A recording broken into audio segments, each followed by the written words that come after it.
So the Solarlux CERO is a sliding door system. This product is designed to go to large scales of glazing. Typically we can do a panel size, anything from sort of 2 meters up to 5 meters, and it can go up to heights of 4 to 5 meters as well, dependent on how tall the project is. The system is designed around a single or twin stroke triple track system where all doors can slide.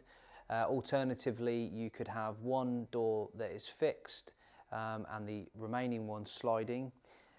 Also within it, you can configure the system to incorporate a glass-to-glass corner detail, which we show here in the showroom, as well as a movable corner where you can have a floating end, which again is demonstrated here.